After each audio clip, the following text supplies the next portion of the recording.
死んでいた朝に弔いの雪が降る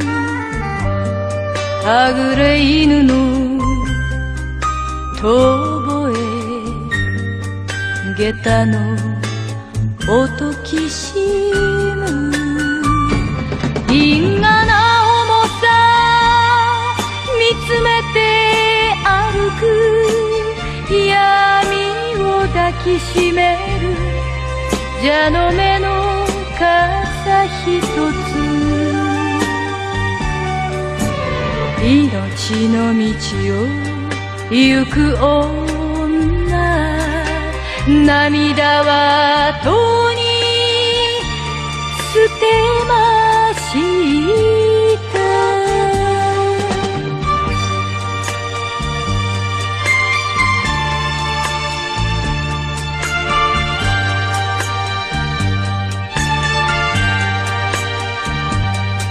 振り向いた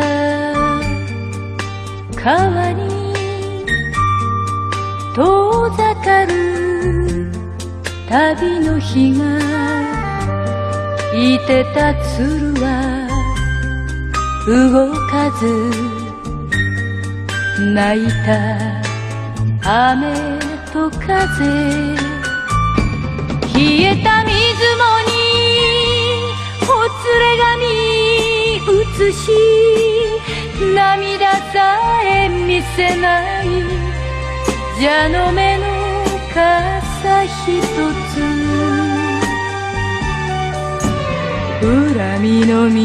を行く女心はとに捨てました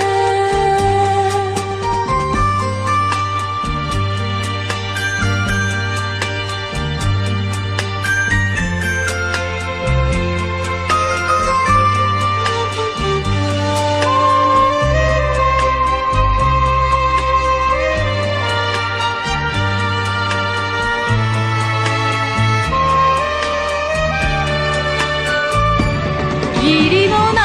けも涙も夢も昨日も明日も縁のない言葉